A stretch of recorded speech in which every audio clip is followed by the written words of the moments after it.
I'm not good without a script. This is very impromptu.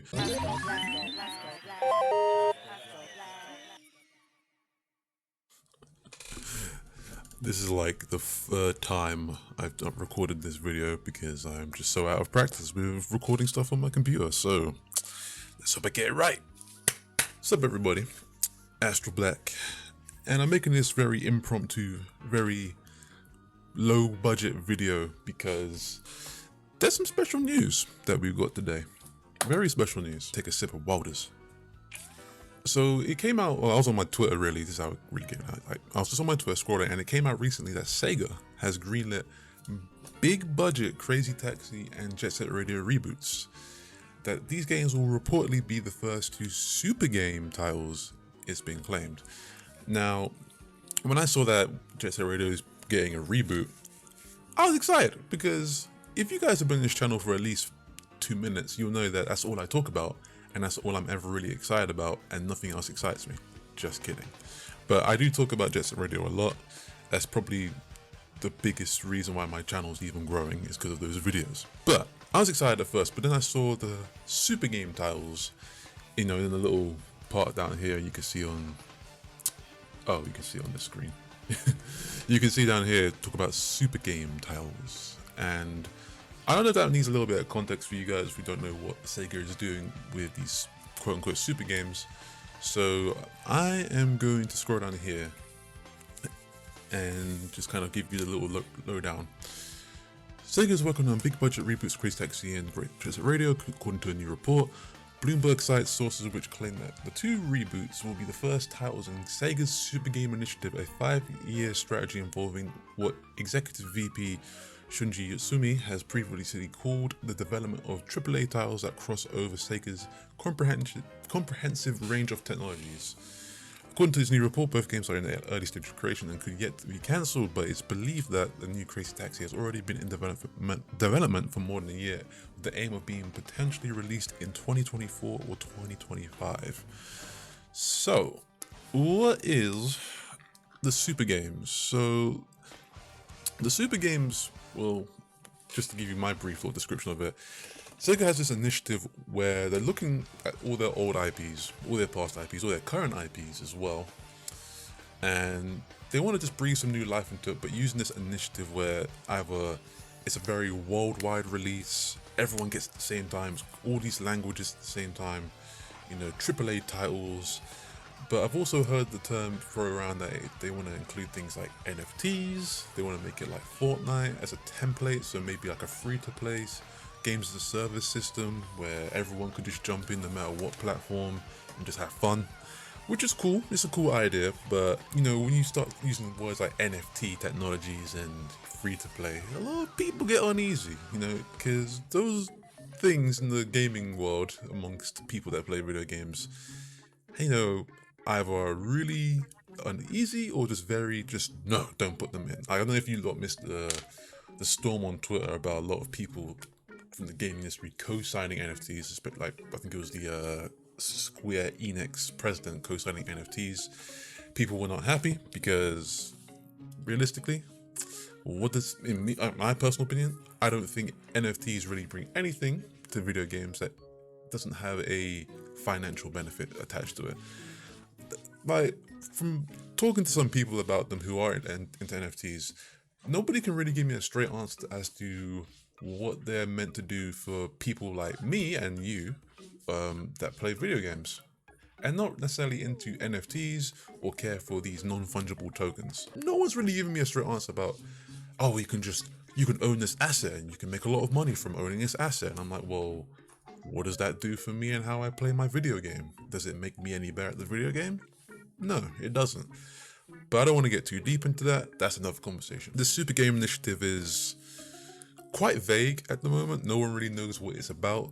No one knows that means they just want to make a lot of games. No one knows if they have sort of a way to market these games, and no one knows what this means for these games going forward. Is it going to be a part of a big grand game, or is it going to just be like, hey, we just want to pump out some games because we see these IPs to be potentially financially profitable and we just want to make money? This concerns me for a lot of reasons, because when they say that, you know, Bloomberg sources claim right here that Sega is using Fortnite as a template for what it intends to achieve with these games, with the plans to make them free to play, available over a number of systems, multiplayer, and featuring various items and events designed to encourage spending on microtransactions.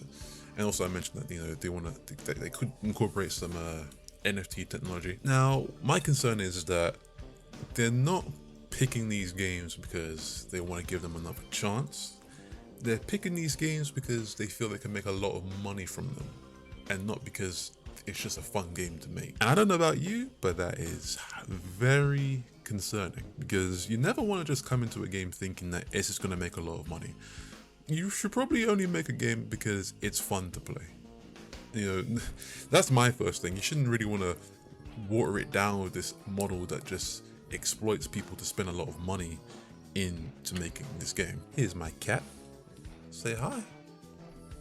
Don't want to be here? Alright. Bye bye. I think Sega needs to be more concerned about whether people really want to play these games and what it just does for the people who are playing these games, rather than what it does for their bottom line. I know, at the end of the day, I know it's a business.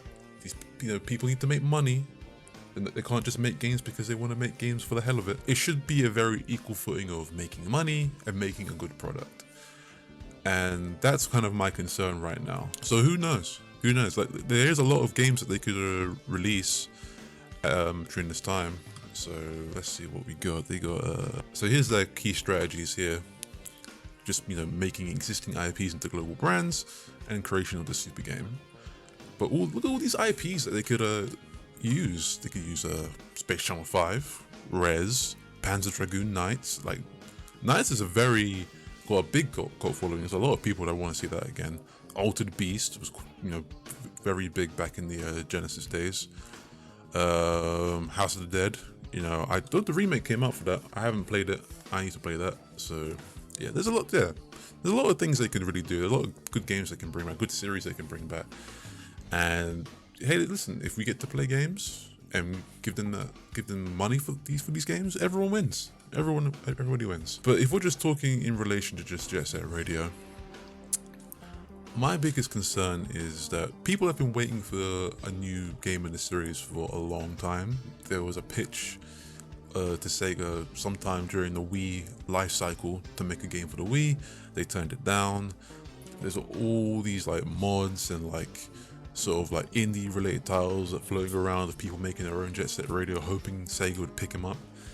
There's Bomb Rush Cyberpunk, which I mentioned in my few videos back, just about how good it looks and how, you know, hopeful everyone is for that. Like, people have waited for so long and said, you know what, we're just gonna make our own Jet Set Radio games. But I hope that they actually take time to actually see what they could do to make the games better, because I feel Jet Set Radio Future had a no pun intended, good future ahead of it from all the changes that it made and a lot of what it brought to the table.